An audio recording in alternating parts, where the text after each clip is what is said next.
WWE wrestlers that kill their careers because of one match. Mr. Kennedy. I remember Mr. Kennedy. This ruthless aggression wrestler was being fast-tracked into the main event scene. The former WWE United States Champion made his debut on SmackDown in 2005, and he had what most men in pro wrestling want: charisma.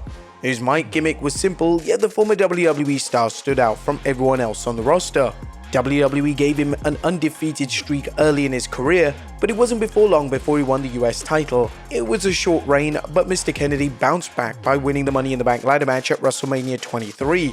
Unfortunately, he lost the briefcase to Edge due to a misdiagnosis of a triceps tear that creative thought would keep him out of action for over 5 months. But Vince didn't give up on Mr. Kennedy, as he saw him as a future main eventer. The illegitimate son angle was meant to reveal Mr. Kennedy as Vince's bastard son, but that was scrapped due to him receiving a wellness policy suspension. But then May 25, 2009 happened. Mr. Kennedy made a huge return after a dislocated shoulder put him back on the injury list. He was then in a 10-man tag team match and botched a backdrop that saw Orton land on the back of his neck. The former WWE star revealed that Orton complained to management about his recklessness inside the squared circle. Kennedy was then fired 4 days later. It's not clear who got the former WWE star fired, as there are reports that John Cena also complained to Vince as well. Mr. Kennedy would have been a world champion had it not been for his botch against Orton. Then again, Mr. Kennedy was very injury prone, so the botch against Orton didn't particularly prevent him from becoming WWE champion. As you can imagine, the former WWE star was bitter after his abrupt firing. Kennedy then had a run in TNA, but was never able to recapture the magic he had in WWE. The former United States champion will be one of the men who had plenty of potential to become something big, and who knows what could have happened to him had he not killed his career with that botch. Hideo Itami. On the opposite end was Hideo Itami, who was nowhere close to reaching the main event, but when the former Pro Wrestling Noah star finally signed a contract with WWE in 2014, it was exciting to see what the Japanese legend could do under the WWE brand. Itami had an okay first year in NXT, but just when it finally seemed that the newcomer was going to dip his toes into the main event scene, a shoulder injury took him out of action for over a year. That was the biggest problem for Itami. Every time he would get some form of momentum, he would be slapped with an injury. All the excitement and buzz he had coming into the company was gone by the time he finally made his Raw debut on December 18, 2017. Now Itami was slowly regaining steam thanks to his feud against Bobby Roode and Aleister Black. That all changed with one GTS. The man who created the legendary move had to go to sleep on Brian Kendrick and broke his nose. Though it was an accident, that still prompted Vince to ban him from using the GTS, and Itami's experience became a miserable going through the motions run when he was wasted in a division that was treated as an afterthought. It's doubtful that Vince saw Itami as anything more than a cruiserweight, but that unfortunate injury to Brian Kendrick stripped away the very move that made Itami famous. The former IWGP United States Champion hasn't been shy about expressing his frustrations regarding his failed WWE run. Given how much hype he had before coming in and the lackluster fan reception when he left, it's understandable why Kenta resents his time in being in the biggest company in North America. Jackie Gator. The Tough Enough winner is infamous in the wrestling world, but not for a particularly great reason. As entertaining as Tough Enough was, the reality show was an ultimate bust because it only produced one star, The Miz. Now, John Morrison and Maven had notable careers, but they never got out of the mid-card vortex. Jackie Gator was not a good wrestler, and many have seen that match with Trish Stratus and Bradshaw on July 8, 2002. Now, that match was fine when Bradshaw and Christopher Nowinsky were in the ring, but when Gator and Trish were fighting, it turned bowling shoe ugly. The former WWE star had numerous botches, including a delayed sell after Trish hit a bulldog from the second rope. This didn't instantly kill Gator's career. WWE officials realized that she wasn't ready to be in the ring and sent her back to OVW, but Jackie was never taken seriously as a top female star, and Jackie Gator was simply treated as eye candy when she returned to the main roster. Her most notable moment was the Playboy evening gown match against Sable and Tori Wilson. Her performance against Trish put her in the box of women who were used to excite the male audience. And granted, that was most of the women during this period because Trish was no stranger to bra and panties matches, but Gator was never treated as a serious contender for the WWE Women's title following that infamous match. Christopher Nowinsky. Christopher Nowinsky may have escaped the embarrassment of his infamous Raw match with Jackie Gator, but his 2003 Rumble appearance made him something far worse. The former Tough Enough contestant came in the bout at number 3 and made a splash until a mistimed missile dropkick caused Edge to fall onto Chris's head. Nowinski would continue wrestling for the next couple of months, but the post-concussion symptoms forced him to retire following his final match with Maven. Nowinski had some potential as he played the brash and arrogant Harvard graduate pretty well. He was a solid wrestler and Nowinsky could have gotten better if he wasn't forced to retire. But thankfully, Nowinsky is now doing well outside of the business as he went on to help other athletes who've gone through the same issues he did. Nowinski wrote a book titled The Head Games Football Concussions Crisis in 2006 and received plenty of praise for his study on the long-term effects of head trauma. Nowinski was part of a huge concussion lawsuit filed against the WWE in 2016, but the case was ultimately dismissed mainly due to lack of evidence. Still, Nowinski helped change necessary policies in the company that prevented further athletes from suffering the same problems he did during his post-concussion days. Daniel Puda. Speaking of Tough Enough again, Daniel Puda had a blink-and-you'll-miss-it run. Another Tough Enough winner, Puda got the chance to show what he got against Kurt Angle on the November 4th, 2004 episode of SmackDown. Unfortunately, Puda decided to go into business for himself and put Kurt Angle into a legit Chimera lock. Now, to be fair, Kurt has talked about this and he revealed that he ignored Vince's advice and put Puda on the spot. Puda didn't have a good start and got massive backstage heat, but that wasn't the match that killed his career, it was the Royal Rumble match. That match is infamous for the shoot of Eddie Guerrero and Hardcore Holly chopping the hell out of the Tough Enough winner. However, this is the bout where WWE realized that Puda wasn't ready for primetime television. Officials sent him down to OVW and Puda was never seen on the main roster ever again. Vince offered him another contract, but for Deep South Wrestling with less pay, and Puda declined.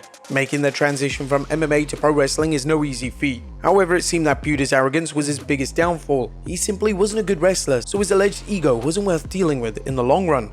Snooker.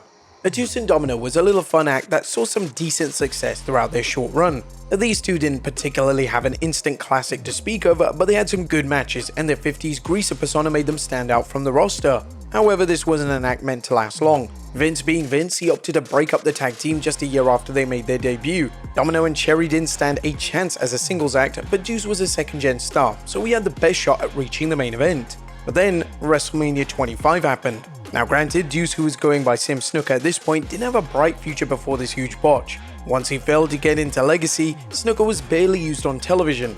The match that killed his career wasn't his, it was The Undertaker versus Shawn Michaels. The spot in question was The Undertaker diving over the ropes with Shawn pulling a cameraman to take the dive instead. Snooker was a cameraman and his job was simple: catch The Undertaker.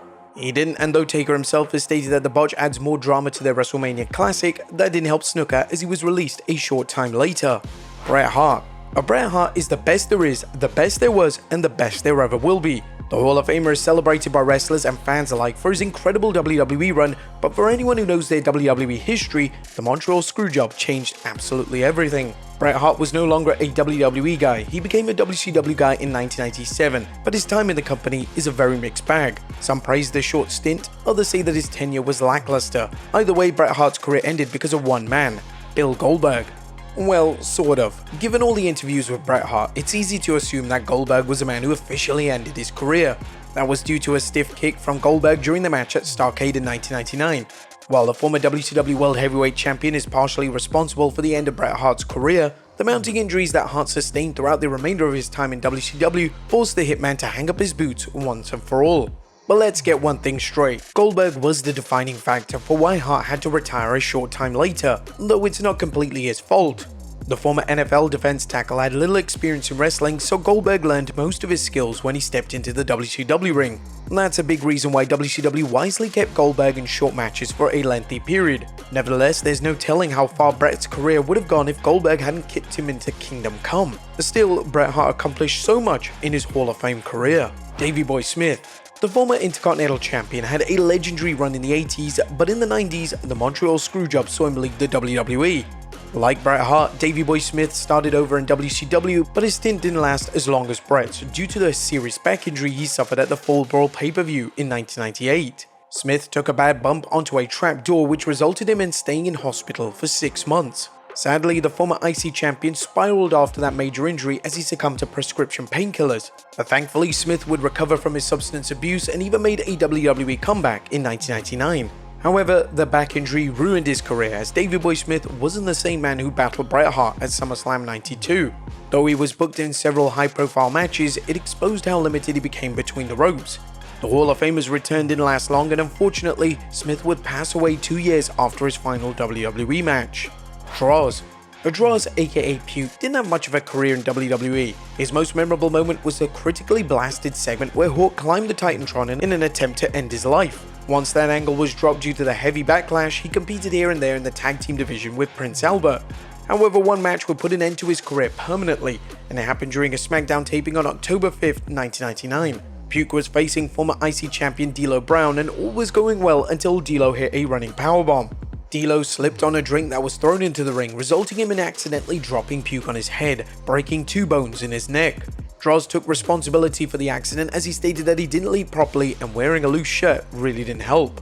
Though he underwent hours of surgery immediately, it was not successful. Droz was paralyzed and needed constant care until he passed away in 2023.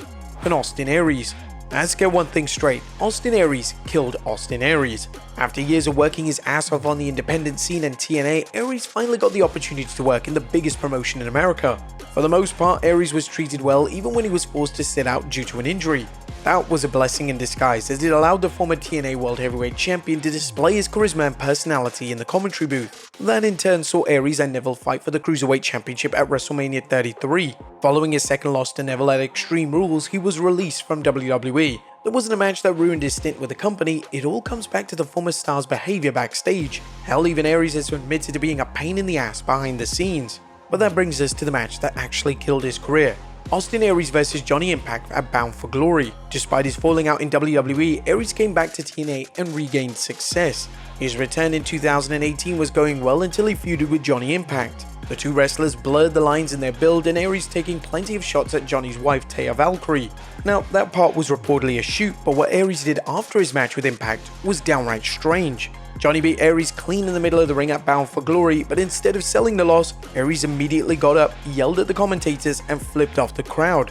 Everybody was confused. He and Johnny had a great match, but the only thing that the people could talk about was the controversial moment afterwards. Aries has maintained that that was not a shoot and it was a planned moment. Aries told Steve Fall of Wrestling News, "So my only regret for that whole situation was passing on the contract offer that was put on the table after that. I never talked about some personal things that I was going through at the time, and I just decided that was in my best interest not to re-sign there. In retrospect, in hindsight, however many years later, I would have made that decision differently. That definitely created the perception that, I don't come back. There is no rematch, there's no payoff to this. It would seem like I went into business for myself. I was really looking back, I could kick myself because it wasn't for the actual Bound for Glory moment, it was for not following through with what was planned." It's been 6 years and Aries has been seen in TNA since. He's wrestled in MLW, NWA, and the failed Control Your Narrative promotion. Aries ruined his career following that one moment, and it's a damn shame as he's an extremely talented wrestler. He could have been a top star in WWE, AEW, or even a place like New Japan. Sadly, that infamous walkout was the final straw that broke the camel's back. But there you have it, folks, WWE wrestlers that killed their careers in one match. Be sure to leave your comments down below, and I'll see you next time with some more wrestling content.